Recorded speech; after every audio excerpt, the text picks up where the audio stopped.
Hello students, welcome back to my YouTube channel Sonu Verma agri exam prep में एक बार फिर से आप सभी का स्वागत है। स्टूडेंट्स, एरिड फ्रूट को हम डिस्कस कर रहे थे, बेर हमने डिस्कस कर लिया है, उसी सीरीज को हम आगे कंटिन्यू करते हैं और आज की क्लास में हम डिस्कस करेंगे ओंला फ्रूट। ओंला जो है ये विटामिन सी का बढ़िया रिच सोर्स हमें देखने को मिलता है ना। जो फ्रूट हमें इजीली अवेलेबल हो सकते हैं उन फ्रूट्स में सबसे ज़्यादा जो विटामिन सी है ये ओंला के अंदर ही देखने को मिलता है। ना बारबाडोस चेरी आपने खाया है ना ही मैंने खाया है, उसके अंदर सबसे ज़्यादा विटामिन सी देखने को मिलता है, लेकिन इजीली अवेलेबल जो है ओंला है। ठीक है, एज ए फ्रूट भी काम में लिया जाता है। अलग अलग प्रोसेस्ड प्रोडक्ट आपने इसके जरूर खाए होंगे, है ना। कैंडी आपने खाया होगा इसका, इसके अलावा अलग अलग प्रोडक्ट्स आपने खाए होंगे, जैसे च्यवनप्राश आपने खाया होगा। इसके अलावा जो मेडिसिनल वैल्यूज़ में अगर हम बात करें तो आयुर्वेदा के अंदर सबसे ओल्डेस्ट जो मेडिसिन कंसिडर की जाती है उसमें से एक अपनी है त्रिफला। त्रिफला यानी 3 फलों के कॉम्बिनेशन से बनती है, ओंला, हरड़ और बहरड़ा। तो उसमें ओंला भी अपना एक इंपॉर्टेंट कंपोनेंट जो है ये देखने को मिलता है। त्रिफला की बात करें तो ये पेट से रिलेटेड जो मेडिसिन होती हैं उसके लिए यूज किया जाता है। तो आज हम इस लेक्चर की स्टार्ट करेंगे और अगर आप इन कम्पिटिटिव एग्जामिनेशन की तैयारी कर रहे हैं जिसके अंदर ओंला या एरिड फ्रूट मेंशन्ड है तो ये लेक्चर आपके लिए बेनिफिशियल रहने वाला है।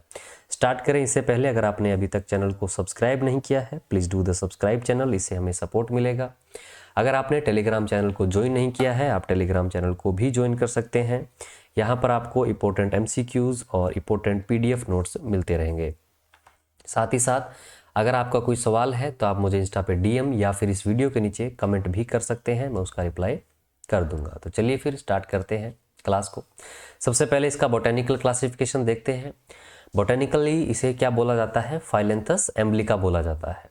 आजकल एक और नाम भी चलता है एम्ब्लिका ऑप्सिनेलिस। ठीक है, ये दोनों सिनोनिम ही हैं, तो ये दोनों ही नाम आपको याद रख लेने हैं। फैमिली जो है यूफोर्बिएसी कंसीडर की जाती है ना। तो फाइलेंथेसी भी इसे बोला जाता है। यूफोर्बिएसी एग्जाम में बहुत बार आता है, फाइलेंथेसी कम आता है, लेकिन यूफोर्बिएसी को फाइलेंथेसी भी बोला जाता है। तो ओंला जो है यूफोर्बिएसी से या फिर फाइलेंथेसी फैमिली से बिलोंग करता है।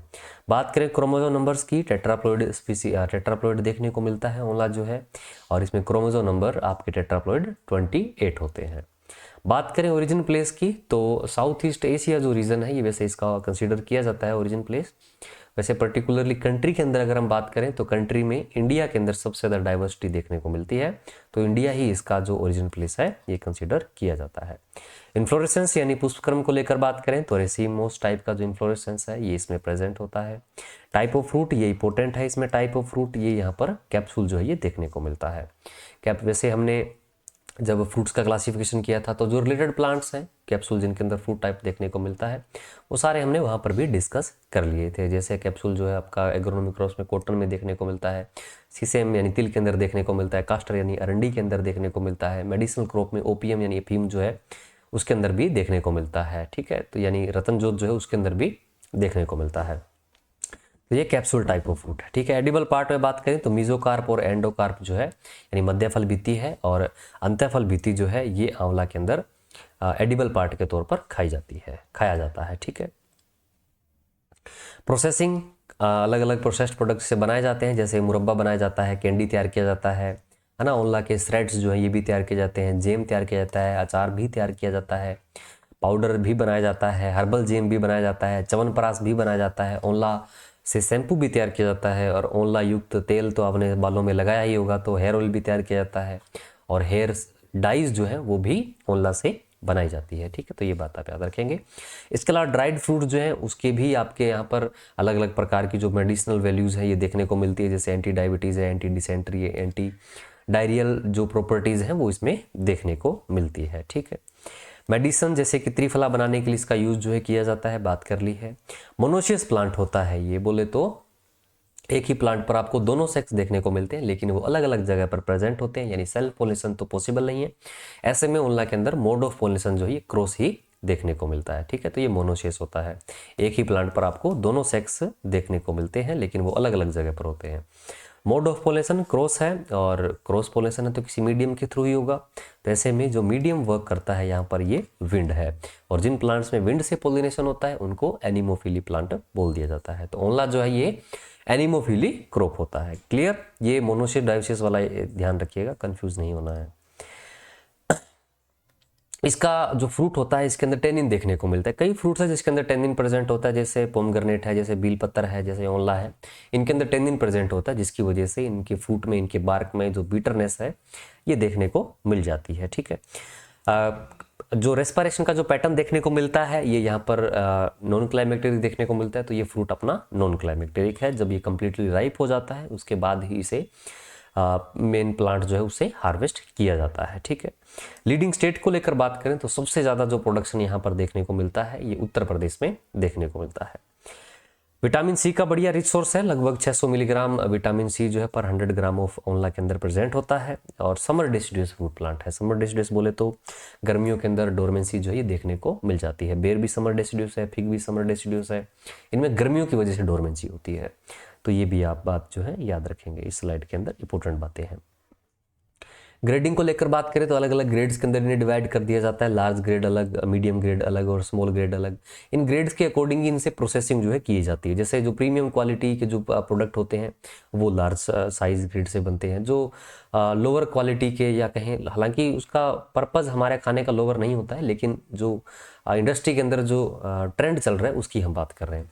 तो लार्ज साइज जो फ्रूट्स होते हैं जिनका डाया 4 सेंटीमीटर से ज़्यादा होता है, इनका यूज़ जो है मेनली प्रिजर्व और कैंडी बनाने के लिए किया जाता है।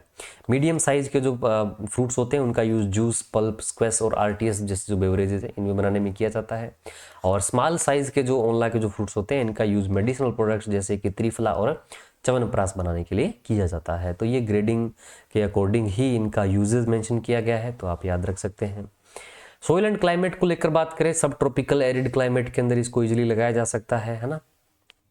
सोइल में बात करें तो लोमी सोइल जो है इसके लिए सबसे बढ़िया देखने को मिलती है, एरिड क्लाइमेट का है ना। सैंडी सोइल के अंदर बिजली लगा सकते हैं। तो ये जो ओंला प्लांट है ये सेलाइन एल्कलाइन सोइल के लिए टॉलरेंट देखने को मिलता है। अप टू 9.5 pH तक कोई इजीली टॉलरेट कर सकता है।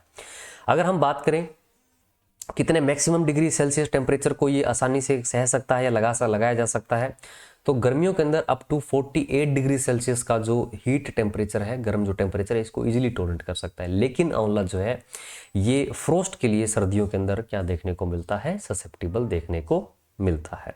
सब ट्रॉपिकल एरिड क्लाइमेट के अंदर इसको इजीली लगा सकते हैं, ट्रॉपिकल के अंदर भी इसे लगाया जाता है, ट्रॉपिकल, सब ट्रॉपिकल और एरिड क्लाइमेट के अंदर ज़्यादातर इसे लगाया जाता है। ठीक है, राजस्थान में भी इसका जो कल्टीवेशन है अच्छा खासा किया जाता है। उत्तर प्रदेश के अंदर जो सबसे ज़्यादा प्रोडक्शन देखने को मिलता है। बात कर लेते हैं यहाँ पर वेराइटीज़ की। देखो 3 वेराइटीज़ हैं जो सबसे मोस्ट इंपॉर्टेंट है, बाकी जो वेराइटीज़ हैं वो उनके सिलेक्शन से डेवलप किए गए हैं। ठीक है, तो वो वेराइटी यहाँ पर कौन कौन सी है, जैसे कि बनारसी है, शाई बियरिंग हैबिट जो इसके अंदर देखने को मिलती है, यानी इसके अंदर कंटिन्यूस बियरिंग नहीं देखने को मिलती है। ठीक है, अर्ली वेराइटी, ये कैरेक्टर याद रखेंगे। देखिए बनारसी अर्ली है तो उसके सिलेक्शन भी सारे के सारे अर्ली हो जाते हैं। ठीक है, जैसे 5, 9, 10 बनारसी के सिलेक्शन है तो वो सारे के सारे अर्ली है। ये जो वेराइटी प्रिजर्व बनाने के लिए बढ़िया है, साथ ही बनारसी वेराइटी भी आपकी इंटरनल नेक्रोसिस के लिए ससेप्टिबल देखने को मिलती है। लेकिन सबसे ज़्यादा ससेप्टिबल है ये फ्रांसिस या हाथीजूल होती है। अगली है चकैया, लेट वैरायटी है, तो ये भी आप याद रखेंगे। पिकल बनाने यानी अचार बनाने के लिए बढ़िया होती है। अल्टरनेट बीरिंग देखने को मिलती है। ठीक है, और फ्रूट नेक्रोसिस के लिए यहाँ पर क्या होती है, रेसिस्टेंट होती है। तो ये बात आप अच्छे से याद रखेंगे, इंपॉर्टेंट है। लेट वैरायटी होती है, ये बात कर ही ली है। नेक्स्ट वैरायटी है फ्रांसिस या फिर हाथीजूल। फ्रांसिस या फिर हाथीजूल, देखिए फ्रांसिस के सिलेक्शन से डेवलप कौन सी हुई है, चकैया हुई है। फ्रांसिस से डेवलप कौन सी हुई है, चकैया हुई है। तो फ्रांसिस खुद तो ससेप्टिबल है लेकिन उसका सिलेक्शन जो है चकैया, ये आपका रेसिस्टेंट देखने को मिलता है इंटरनल नेक्रोसिस के लिए। और फ्रांसिस या हाथीजूल जो वैरायटी है ये मिड सीजन वैरायटी है। तो इन 3 वेराइटीज़ को आपको अच्छे से याद कर लेना, इनके सिलेक्शन जो है इनके अकॉर्डिंग ही है। जैसे बनारसी के जो सिलेक्शन है ये सारे के सारे अर्ली ही देखने को मिलते हैं। जैसे आगे हम वेराइटीज़ की बात करते हैं, जैसे कंचन, इसे NA4 के नाम से भी जाना जाता है। NA बोले तो नरेंद्र आंवला, फैजाबाद यूपी से ये डेवलप की जाती है। ठीक, चकैया के सिलेक्शन से डेवलप की गई है। रेगुलर बियरर है, हैवी बियरर है, यानी कि हैवी बियरिंग इसमें देखने को मिलती है। साथ ही साथ ये मिड सीजन वेराइटी है। ठीक है, कृष्णा वेराइटी है, NA5 बोला जाता है, इसे नरेंद्र आंवला 5 बोला जाता है। बनारसी के सिलेक्शन से डेवलप की गई है, कैंडी और जूस बनाने के लिए बढ़िया वैरायटी है। ठीक है, जैसे NA5 देखिए किसका सिलेक्शन है, बनारसी का, तो ये भी यहाँ पर क्या देखने को मिलती है, आपको अर्ली ही देखने को मिलती है। NA6 जिसको अमृत के नाम से जाना जाता है, चकैया के सिलेक्शन से डेवलप की गई है। ये प्रोसेसिंग के लिए बढ़िया है, जैसे प्रिजर्व कैंडी जेम के लिए बढ़िया है। मिड सीजन वेराइटी है ये, ठीक है। नीलम NA7 के नाम से जाना जाता है ना, फ्रांसिस के सिलेक्शन से इसे डेवलप किया गया है। मिड सीजन वेराइटी है ये। इसके अंदर लिम्ब ब्रेकेज की जो प्रॉब्लम है ये देखने को मिलती है, यानी कि इसमें जो स्टेम्स जो होते हैं, ब्रांचेस जो होती हैं, उनके अंदर ब्रेकेज का जो प्रॉब्लम है ये आपको देखने को मिल जाता है। अगली वैरायटी नेक्स्ट है NA10, इसको आगरा बोल्ड के नाम से भी जाना जाता है। ये जो वैरायटी है ये बनारसी वैरायटी के सिलेक्शन से डेवलप की गई है। इसके अलावा लक्ष्मी 55 वैरायटी है, ये फ्रांसिस के सिलेक्शन से डेवलप की गई है, और ये जो वैरायटी है ये यहाँ पर नेक्रोसिस के लिए आपको रेसिस्टेंट देखने को मिलती है, तो ये बात आप इसमें अच्छे से याद कर लेंगे। इसके अलावा NA9 वैरायटी है, ये भी बनारसी के सिलेक्शन से डेवलप है। इसके अलावा नाम से वैरायटी जैसे गोमा ऐश्वर्या है, आनंद 1, आनंद 2, BSR1 जो है ये TNU से डेवलप की गई वैरायटी है, तमिलनाडु से डेवलप की गई है, ठीक है। तो ये बातें हैं। बात करें प्रोपोगेशन प्लांटिंग टाइम को लेकर, तो प्रोपोगेशन जो है इसका पेस बडिंग से किया जाता है। प्लांटिंग डिस्टेंस जो है ये आपका 8 to 9 मीटर स्क्वायर रखा जाता है, 8 मीटर स्क्वायर या 9 मीटर स्क्वायर रखा जाता है। पिट साइज 1 मीटर क्यूब रखा जाता है। अब इसके अंदर हाई डेंसिटी प्लांटिंग के लिए हम हेजरो प्लांटिंग सिस्टम काम में लेते हैं। हेजरो प्लांटिंग सिस्टम क्या होता है, जो प्लांट टू प्लांट डिस्टेंस होती है वो तो हम सेम ही रखते हैं, लेकिन जो लाइन टू लाइन डिस्टेंस जो होती है उसको हम हाफ कर देते हैं। इस प्लांटिंग सिस्टम को हेजरो प्लांटिंग सिस्टम बोलते हैं, और इसका एग्जांपल देके बहुत बार पूछा जाता है कि ये कौन से फ्रूट प्लांट के अंदर अडॉप्ट किया जाता है, तो ये ओनला के अंदर अडॉप्ट किया जाता है, ठीक है। प्लांटिंग टाइम मानसून के अंदर ही करेंगे, जैसी बात है ना, सब ट्रॉपिकल एरिड क्लाइमेट के अंदर लगाते हैं, तो इन फ्रूट्स का मोस्ट ऑफ प्लांटिंग टाइम आपको जून जुलाई ही देखने को मिलता है। प्रूनिंग टाइम जो है ये एंड ऑफ दिसंबर के अंदर प्रूनिंग जो है इसके अंदर किया जाता है। क्लियर। फ्रूट्स के अंदर अगर हम बात करें कि फ्रूट्स जो है कब अपना ग्रोथ जो है इसके अंदर देखने को मिलती है, कब डेवलप हो जाते हैं, तो जब रेनी सीजन स्टार्ट हो जाता है उसके लगभग अगस्त से लेकर, है ना, और सितंबर तक ये अपनी 70% तक जो मैच्योरिटी है ये गेन कर लेता है। सबसे ज़्यादा जो फास्ट मैच्योरिटी देखने को मिलती है ये आपको रेनफॉल के टाइम देखने को मिलता है, यानी रेनी सीजन के अंदर सबसे ज़्यादा ग्रोथ जो है फ्रूट के अंदर ये देखने को मिलती है, ठीक है। इसके अलावा देखिए प्लांट जो है सीड से भी तैयार किए जा सकते हैं, बडिंग से भी तैयार किए। कमर्शियल मेथड आपका बडिंग ही है। तो अगर हम बडिंग से प्लांट को तैयार करते हैं तो जो फ्रूट है ये 3rd ईयर यानी तीसरे साल ही प्रोडक्शन देना शुरू कर देता है। लेकिन वहीं अगर हम सीडलिंग से प्लांट को लगाते हैं तो वो 6 से 8 साल के अंदर प्रोडक्शन देना शुरू करता है। यही रीजन है कि ओनला के अंदर बडिंग मेथड काम में लिया जाता है, ठीक है। बडड प्लांट जो है ये अपना मैक्सिमम जो फुल बियरिंग स्टेज है ये 10 से 12 साल के अंदर अटेन करते हैं। और कितने टाइम तक ये बियरिंग स्टेज के अंदर रहते हैं, तो 60 to 75 ईयर की एज तक ये फुल बियरिंग स्टेज के अंदर रहते हैं। उसके बाद प्रोडक्शन डिक्लाइन होना शुरू हो जाता है और प्लांट जो है ये सेनेसेंस स्टेज के अंदर चला जाता है। एक एवरेज यील्ड को लेकर अगर हम बात करें तो 15 to 20 टन पर हेक्टेयर जो यील्ड है ये ओनला के अंदर प्राप्त होता है, ठीक है। तो ये बात भी आप इसमें याद रखेंगे।